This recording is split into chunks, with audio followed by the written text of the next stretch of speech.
Doutora Denise, parlamentares têm se revezado nos microfones, tanto da Câmara quanto do Senado, falando que essas imagens já eram do conhecimento do presidente da República. Será que o presidente Lula não sabia, doutora Denise? Qual é a sua opinião sobre isso? E dizem que também essas imagens já eram de conhecimento de ocupantes do STF. Muita coisa a ser esclarecida. Reitero que Lula dá mostras de ter uma espécie de compulsão pela mentira, pela inverdade. Recentemente, quando ele esteve, Arivan, na China, quem nos acompanha, vejam só, ele já foi flagrado dizendo que viajava pelo mundo há um tempo atrás e que dizia, no Brasil tem 20 milhões, não sei quantos milhões de crianças abandonadas perambulando pelas ruas. E o ex-prefeito de Curitiba, surpreso, indignado com a disfarçatez do Lula, alertou, Lula, não dá para ter tanta criança nas ruas, senão a gente andaria pelas ruas pisando, pisoteando essas crianças, não tem esse quantitativo. Então ele se vangloriava de sair espalhando pelo mundo em verdade sobre a realidade do país. E agora, recentemente, na China, busquem no Google, né, deem uma googada, ou nas redes sociais, que vocês vão encontrar que numa entrevista a um canal chinês, ele disse que acompanhava pela TV brasileira transmissões aqui do Brasil, partidas do campeonato chinês de futebol.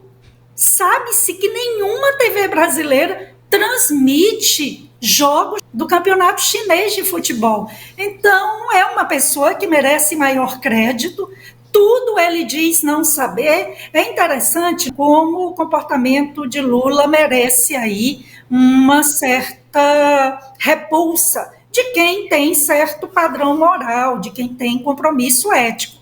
Ele sabe de tudo num dado momento, ele sabe a solução para resolver o problema lá no Oriente Médio, aquela tensão e digamos, uma guerra histórica que envolve judeus, palestinos. Então ele sabe resolver a guerra da Ucrânia e muitas falas equivocadas que gerou forte repulsa na Europa e nos Estados Unidos. Agora, sobre as questões internas relevantes, ele diz não saber, ele diz desconhecer, o que não procede, o que, volto a dizer, não convence. E há muita coisa para vir à tona, sem dúvida. Uma comissão parlamentar de inquérito, pela própria Constituição, determina, ela tem poderes equivalentes ao do que seria a autoridade judiciária, para exatamente coordenar as atividades de apuração e de investigação de ilícitos. Então, a comissão parlamentar de inquérito, por exemplo, não depende de autorização do Supremo para determinar quebras de sigilo telefônico, telemático, que é troca de mensagens ou ligações. Então, sem dúvida aí, o PT está amedrontado com a instalação dessa comissão parlamentar de inquérito. Não é à toa que várias reportagens revelaram que eles abriram aí as porteiras, negociando cargos, emendas, distribuição de recursos, para convencer parlamentares a retirarem suas assinaturas dessa comissão parlamentar de inquérito. Não é à toa que pressionaram imensamente o presidente do Congresso, o senador Pacheco, a não cumprir a palavra. E na política, a pessoa empenhar sua palavra e voltar atrás é simplesmente uma sentença de morte enquanto parlamentar digno de confiança. Porque na política, a palavra empenhada não se pode voltar atrás. E aí ele havia se comprometido a exatamente fazer a leitura do requerimento que automaticamente instalaria essa CPI na data de antes de ontem e não cumpriu sua palavra. Ô, doutora, depois que... Acredito que com as quebras de sigilo, mais coisa virá à tona. A CPI pode requisitar essas imagens e quem se recusar a fornecer, pode responder por crimes, tanto do ponto de vista administrativo de responsabilidade, como crime de desobediência, e aguardemos os próximos passos, mas eu acredito que agora é inevitável, é inadiável essa CPI, e o PT já trabalha para assinar essa CPI numa manobra para ocupar cargos e tumultuar e querer assumir relatoria dessa CPI para tumultuar, para confundir, e é importante que os partidos, os representantes dos partidos de oposição da minoria estejam atentos a essas manobras. Doutora Denise, como é que a sociedade pode agir para não permitir que não inviabilize a investigação? Eu vejo já algumas ações concretas, viu, Erivan?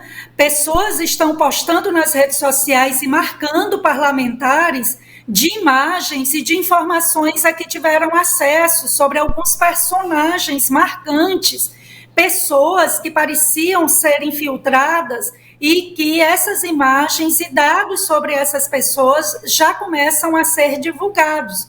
Eu acredito muito na palavra do Evangelho que diz que não há nada que esteja oculto, que não venha a ser revelado, nada escondido que não venha a ser descoberto. Espero que seja o tempo dessa verdade, estejamos atentos aos nossos parlamentares, cobremos que eles apoiem essa comissão parlamentar de inquérito. Se algum deles cogitar retirar o nome, que façamos uma pressão ligando para os seus gabinetes, enviando e-mail, que essa pressão popular funciona. E estejamos sempre atentos, cobrando, porque o nosso país, nossos filhos, o destino de um país tão maravilhoso como o nosso, merece, infelizmente, com homens indignos que ocupam postos chaves, mas a gente tem que lutar e perseverar pelo resgate da ética, da política com P maiúsculo, que a gente tem que continuar acreditando, porque fora da política